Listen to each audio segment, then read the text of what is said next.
Beneath the last traces of sunlight, an unseen world is already awake.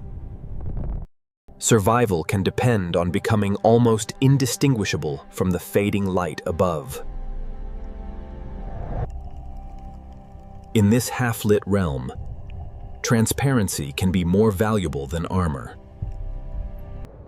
In darkness, evolution has turned the skull itself into a window.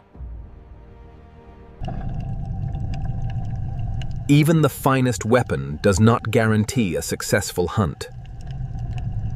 Ancient hunters still cross these depths, guided by signals we cannot see. In the deep twilight sea, even speed is used with precision. Some animals answer danger by sending light across the abyss. Even the most fearsome jaws do not waste strength on every chase. As daylight weakens, compact bodies conserve energy in the endless open sea.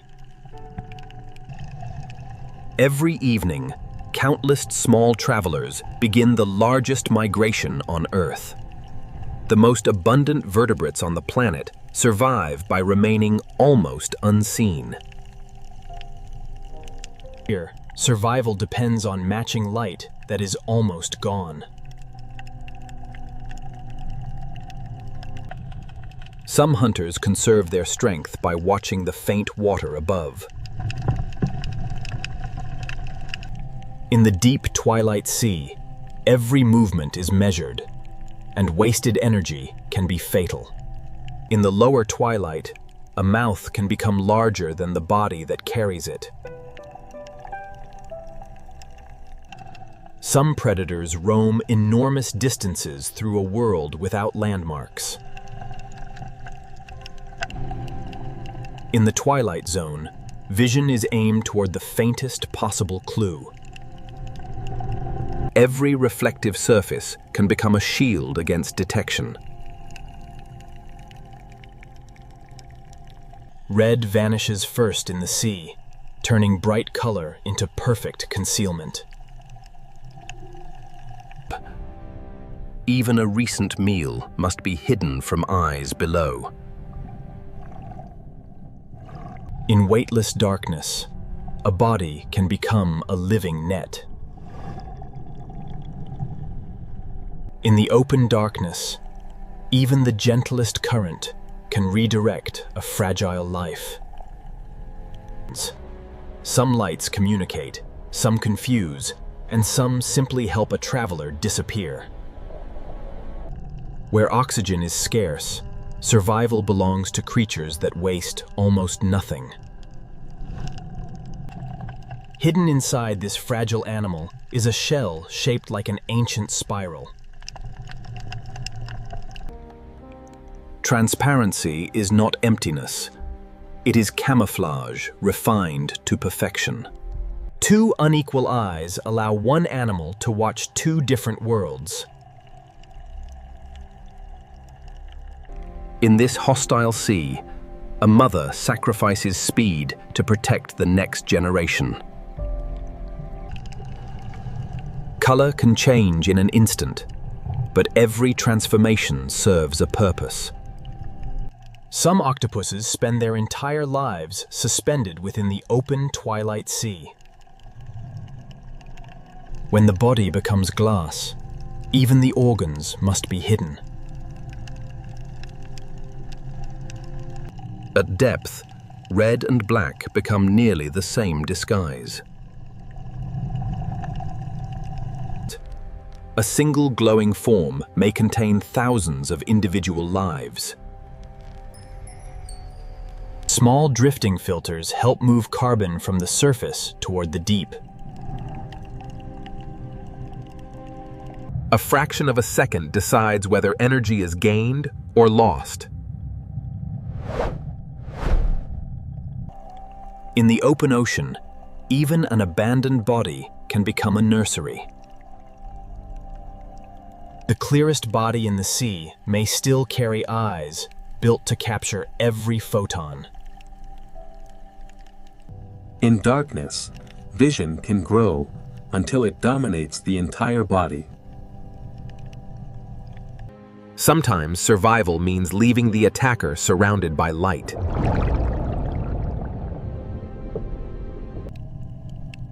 At the edge of permanent darkness, touch and vibration become maps. For the smallest animals, a single flash can create one chance to escape. Delicate appearance offers no clue to the struggle hidden within this sea. Even shelled animals can fly through the open ocean.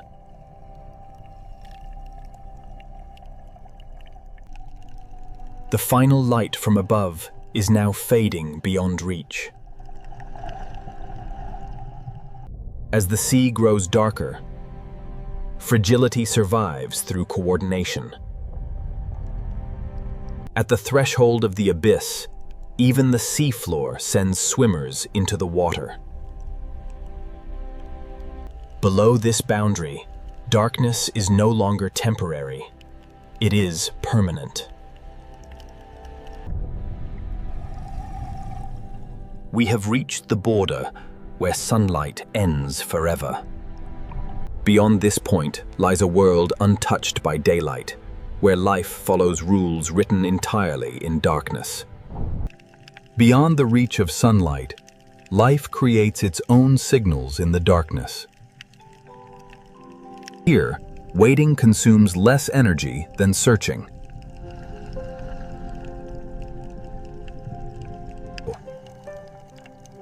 Some hunters turn every fin into a sensitive guide through the dark sea.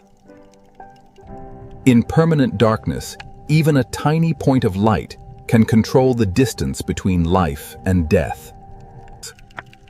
Some hunters conceal their light within the jaws themselves. In darkness, touch and pressure can reveal more than sight. Here, a fish can stand almost motionless and let the ocean deliver its food. On the deep slope, scent can lead across distances where vision is useless. Every ledge may carry the scent of a meal hidden beyond sight.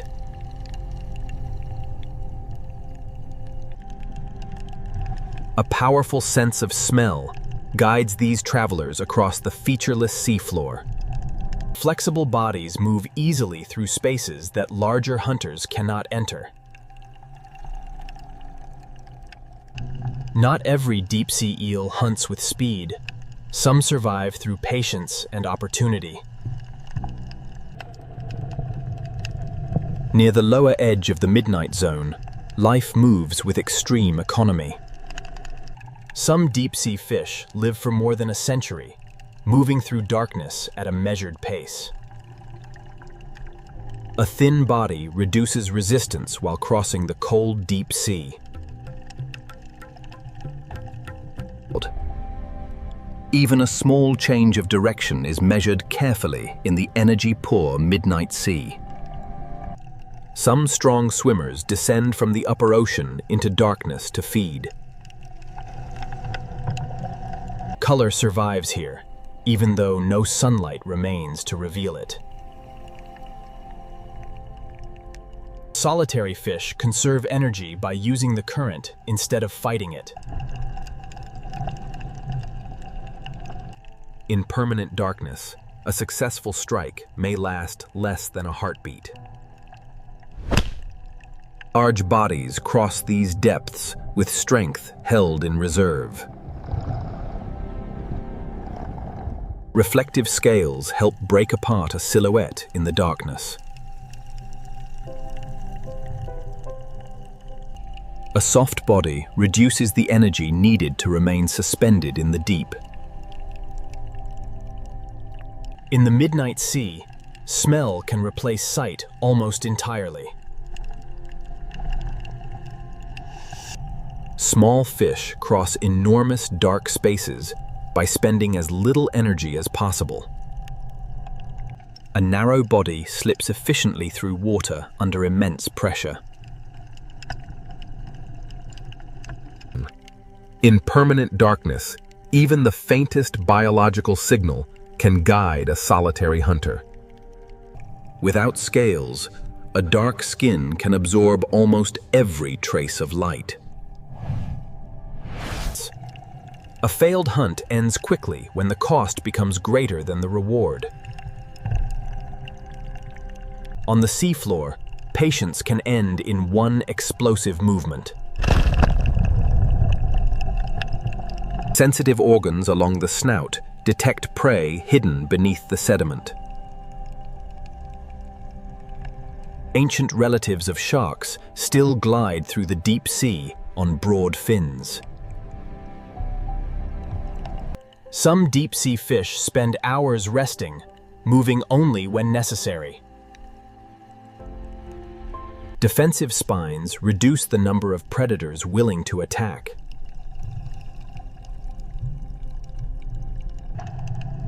A small sensory barbel helps locate food in water where sight offers little help. Rocky slopes create narrow paths through an otherwise open world. Large predators can remain almost motionless before covering distance with sudden power. In polar darkness, antifreeze proteins allow powerful fish to survive near freezing temperatures. Armored scavengers patrol the seafloor for rare traces of food. A heavy shell offers protection where escape is slow. Quick backward movements help small crustaceans escape danger on the deep slope. Scavengers can detect food across enormous distances in the deep sea. 5 flexible arms allow this ancient animal to cross soft sediment without sinking.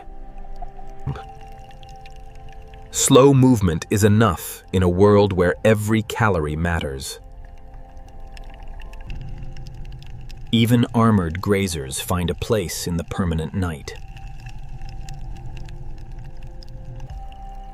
Small deep-water sharks patrol slopes using scent and pressure rather than speed. A powerful body allows this shark to move between slopes and open water. Elongated fish move efficiently through narrow spaces along the deep slope. A narrow head allows this eel to search close to the sediment without disturbing it. Compact bodies remain stable where pressure is immense and food is scarce.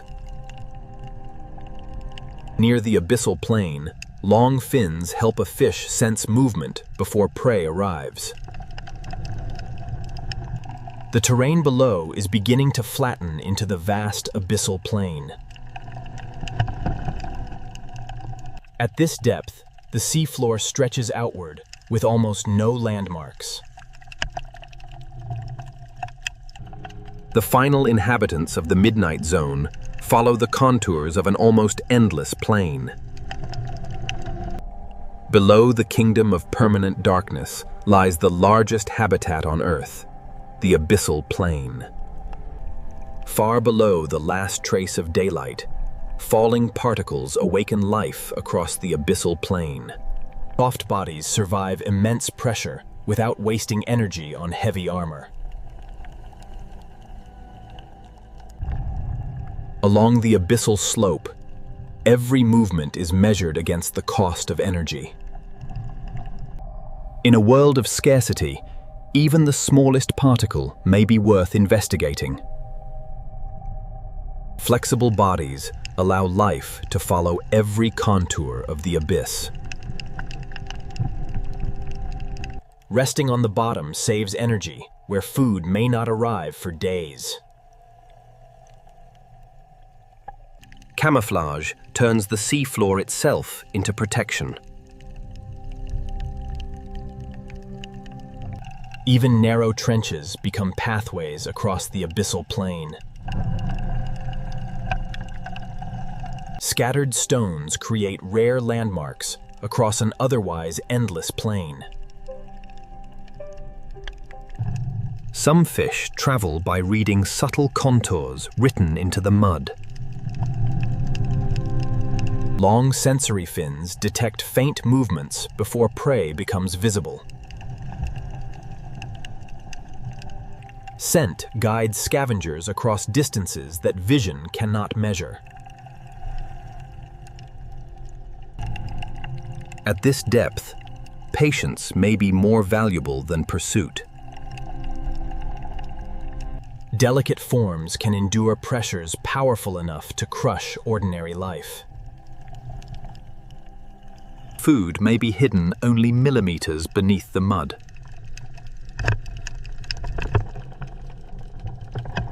Small fins can hold a fish steady against currents too weak for us to see. A slender body reduces the energy required to cross open water. Long-lived fish move carefully through a habitat where recovery is slow. Sensory barbels search the darkness for chemical traces of food.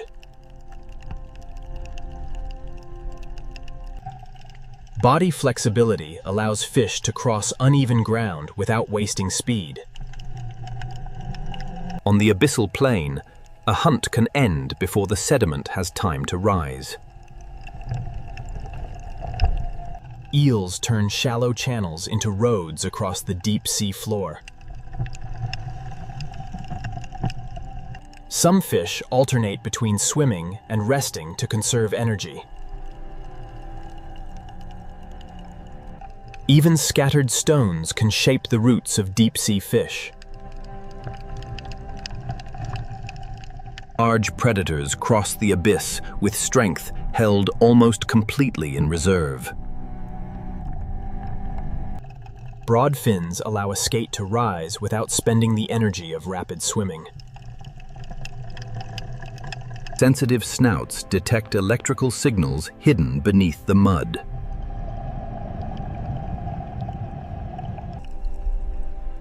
Wing-like fins carry this octopus silently above the abyss. A short burst is enough to relocate without wasting energy in the abyss.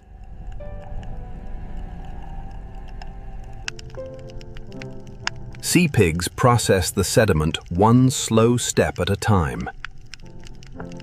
Soft-bodied scavengers recycle the last fragments reaching the bottom.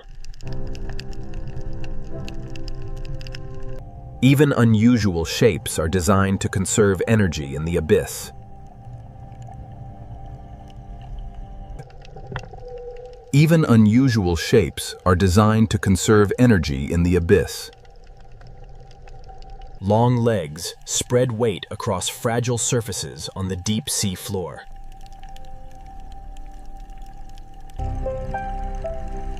Large amphipods patrol the abyss for rare organic remains. Armor protects scavengers that cannot escape quickly.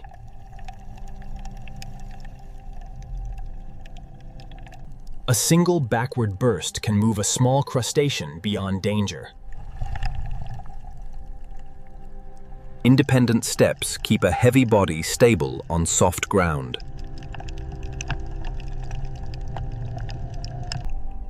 Long arms lift feeding surfaces into currents, carrying microscopic food. Simple movements carry life across a landscape thousands of kilometers wide. At the deepest edge of the plain, progress is measured in centimeters. A simple trail records hours of feeding across the abyss. From shelter, a flexible feeding organ searches the surrounding sediment. Protective bristles allow small worms to cross exposed ground. A single giant cell can build a complex home from grains of the abyss. Some comb jellies abandon open water and live directly on the seafloor. Even a few millimeters of movement can reveal a new feeding surface. Anchored animals wait for the current to bring microscopic food.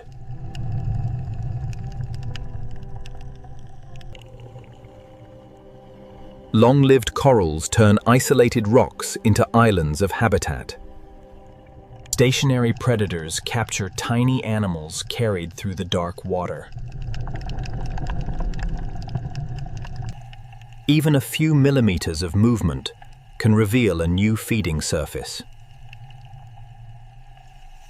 Below 6,000 meters, the ocean enters a realm shaped by pressure, isolation, and permanent darkness.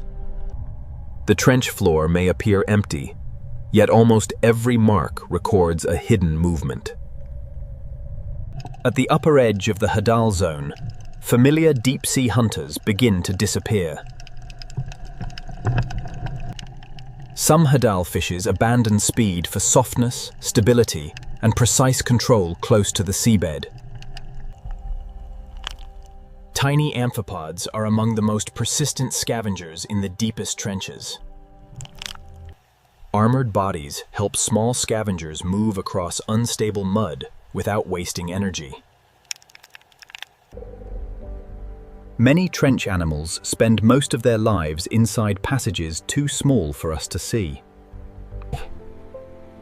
Small crustaceans divide the sediment into countless feeding territories. Even exposed stones become islands for animals adapted to firm surfaces. Along the trench wall, elongated fishes conserve energy by moving in slow, control-y curves. Some trench animals feed without exposing their entire bodies to the open seabed. Some fishes hover close to the sediment, searching without disturbing the fragile surface below. On the Hadal floor, even a centimeter of movement can represent a long journey. A few sea cucumbers leave the bottom briefly, using the current to cross difficult terrain. Firm rock allows delicate animals to rise above the shifting sediment.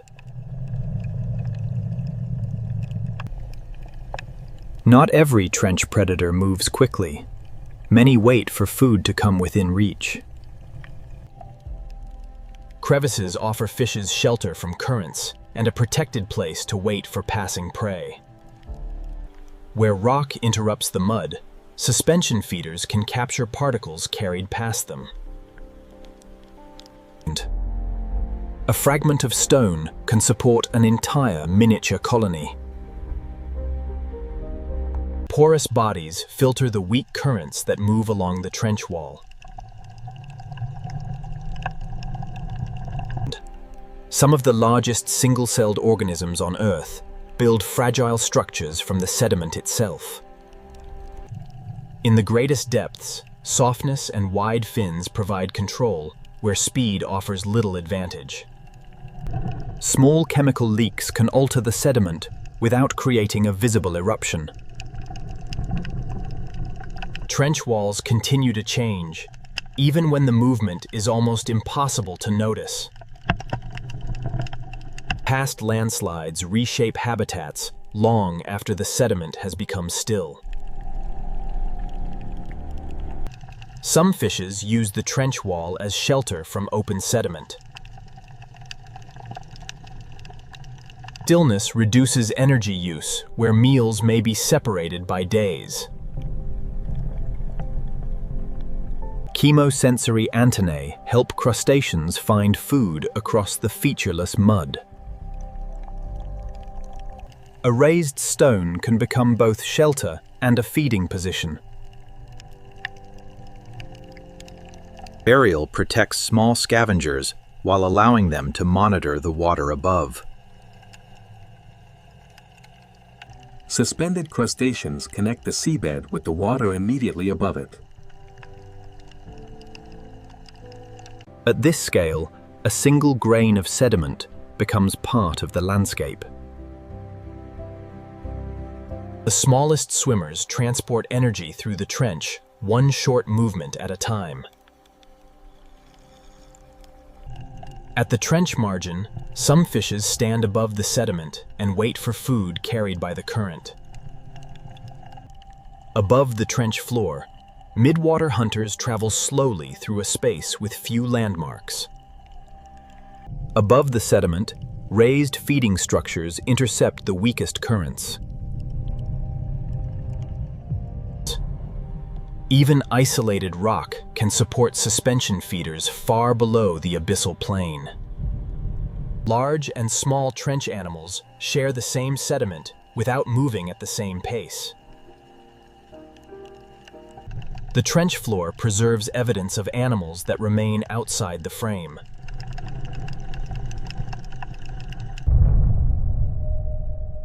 Every falling fragment becomes a temporary source of energy. Slender fishes use narrow ledges as protected routes through the trench wall.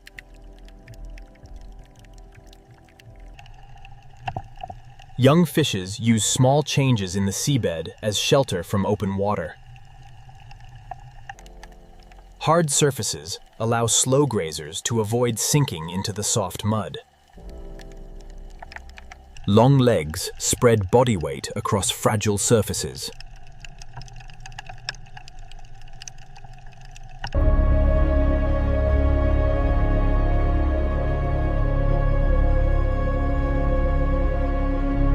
The Hadal zone is not one habitat, but a mosaic of mud, rock, chemistry, and current. As the trench rises toward volcanic terrain, the character of the seabed begins to change. The first signs of volcanic chemistry may be almost invisible. Beyond the Hadal sediment, chemical energy begins to reshape the deep ocean landscape. Here on the deep volcanic ridge, life gathers where chemistry escapes into the cold ocean. Some vent animals thrive not in boiling discharge, but in the narrow band where chemicals arrive diluted and usable. Much of the vent does not erupt dramatically. It breathes quietly through the rock. Crabs at the vent survive by reading the chemistry of the ground beneath them. Mussel beds turn chemical seepage into one of the most stable foundations of vent life. Even the most heat-tolerant animals live on the margin, not in the lethal center. Predators hunt where shelter, chemistry, and risk overlap. At the smallest scale, the vent feeds countless quiet grazers. At the vent, one animal can become habitat for another.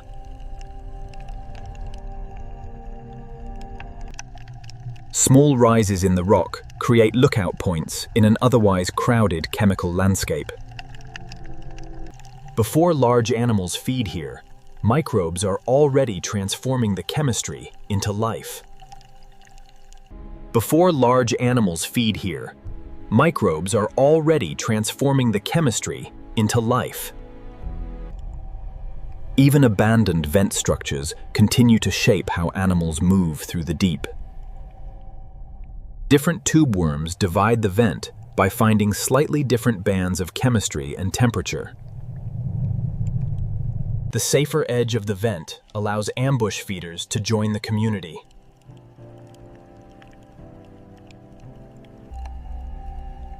Some of the strangest forms here move with remarkable restraint.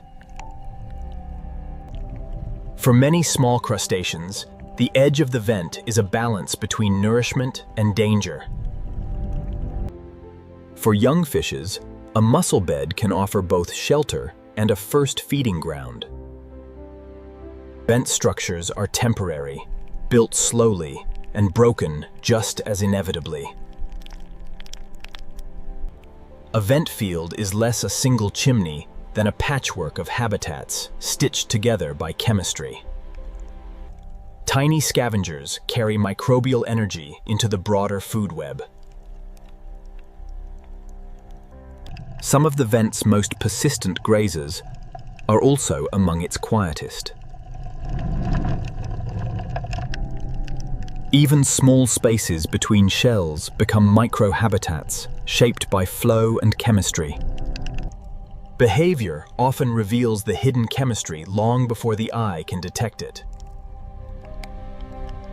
Touch becomes a map where the terrain is fractured and dark. Much of vent life thrives not at the center of activity, but on the quiet chemistry that spreads outward. Outside the busiest structures, enriched sediments support slower forms of life. Chemical energy spreads through the vent community by many small paths. Sometimes the best place to feed is also the place that demands the most caution. The vent's larger structures depend on countless small interactions between water, chemistry, and living surfaces. Vent chimneys record the history of mineral-rich water in layers of stone. Fish at the vent read the landscape through chemistry, structure, and subtle current. Hard surfaces let slow animals occupy terrain that shifting mud would deny them. When activity wanes, the vent begins to resemble the broader deep sea again. As the chemistry fades outward, the community broadens to include quieter predators. The vent supports both large structural species and the small grazers that live among them. The body language of vent animals often reflects changes in flow too subtle for us to measure by eye. The volcanic foundation of the vent outlasts any single pulse of chemical activity. The ruins of older vents still offer shelter, feeding grounds, and vantage points. At the vent, a small retreat can separate a safe surface from a dangerous one. Some of the ventis specialists spend nearly their entire lives within protective tubes. Even the water around the vent can become a shifting veil. Hydrothermal flow can alter the way the landscape seems to move without ever becoming visible as flame or smoke. Some of the vent's most important structures are living threads built entirely by microbes. Beyond the vent oasis, abundance fades quickly back into the wider deep. When the chemistry stops, the architecture of the vent remains for a time as a memory of former abundance.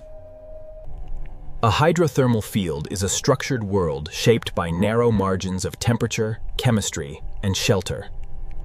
In the deep ocean, life can flourish even here, so long as it remains on the right side of the chemistry. Behind us, the volcanic oasis begins to fade, and the ordinary deep ocean slowly reclaims the seafloor. Far beyond the volcanic ridge, another hidden community waits, not around heat, but above methane escaping silently from the sediment. Ahead lies an ecosystem built not on sunlight, but on minerals rising from within the earth. Far from volcanic heat, another hidden ecosystem draws its energy from chemicals escaping through the seafloor. At a cold seep, methane and other compounds rise without the extreme temperatures of a hydrothermal vent. These mussels, anchored to the carbonate crust, rely on chemosynthesis rather than the sun's energy. Some seep tube worms grow slowly for generations, sustained by bacteria hidden inside their bodies. Deep within the abyss, the slow-moving current gently shapes these delicate filaments, a hidden ecosystem flourishing in the cold methane. This vesicomyid clam relies on chemosynthesis, converting the methane released from the seep into the energy it needs to survive. Here, in the abyssal depths, the volcanobalcus snail navigates the cold methane seep, a world away from the sunlit shallows. At this depth, the darkness is absolute, yet teeming with specialized life, like this resilient scavenger of the abyss. Carbonate ledges provide shelter within an otherwise exposed sediment landscape. The seep eelpout, perfectly adapted to this toxic environment, glides effortlessly across the microbial film. Here, sheltered within the cold embrace of the methane seep, life persists against all odds. As seep structures age, filter feeders and predators begin to colonize the surfaces left behind. A cold seep is a mosaic, with every species occupying a narrow chemical and physical boundary. The deep ocean remains one of Earth's last true mysteries, a realm of stillness and silent, ivory structures standing against the current. When a whale reaches the seafloor, one ending becomes the beginning of an entire ecosystem. At 2,000 meters, the sleeper shark dominates the remarkably quiet final resting place of the great whales, often feeding alone. Not every visitor feeds immediately. Some circle the opportunity before deciding whether to approach. Hagfish enter spaces that larger scavengers cannot reach. Smaller fishes collect the fragments left by the first wave of scavengers. Smaller fishes collect the fragments left by the first wave of scavengers. Even the sediment around a whale fall becomes enriched with food. Months and years transform the carcass from a feast of flesh into a landscape of bone. Bone-eating worms reach into the skeleton through root-like tissues and bacterial partnerships. Small grazers feed on microbial films that spread across the remaining bones. The whale continues to influence the seafloor long after the largest scavengers leave. At this depth, the darkness is absolute, yet life thrives. These pale microbial mats, intricate, even exposed bones become elevated feeding platforms above the sediment. As the whale fall ages, ordinary deep-sea filter feeders begin to reclaim the site. A single whale can support successive communities for years, perhaps decades. Elsewhere, extinct volcanoes rise from the abyss and redirect deep currents around their slopes. Hard volcanic slopes allow fragile filter feeders to rise above the sediment. Deep-sea corals do not need sunlight. They capture particles carried by moving water. A coral colony becomes three-dimensional habitat for smaller animals. Some colonies grow so slowly that a broken branch may represent decades of lost history. Elevated perches allow suspension feeders to intercept food before it reaches the seafloor. Long-lived fishes use seamount habitats for shelter, feeding, and reproduction. Different fish species divide the slope by depth, current, and available shelter. Some fishes conserve energy by standing above the bottom rather than swimming continuously. The seamount's cracks and walls guide predators through an otherwise open ocean. Sheltered shelves provide resting places between steep volcanic ridges. Crevices offer protection in a landscape exposed to strong, deep currents. Even small pockets of sediment create habitats entirely different from the surrounding rock. The crimson swimmer, Psychropotes longicorda, employs a singular, slow undulation to propel itself across the abyss. Above the seamount, drifting animals meet currents concentrated by the rising landscape.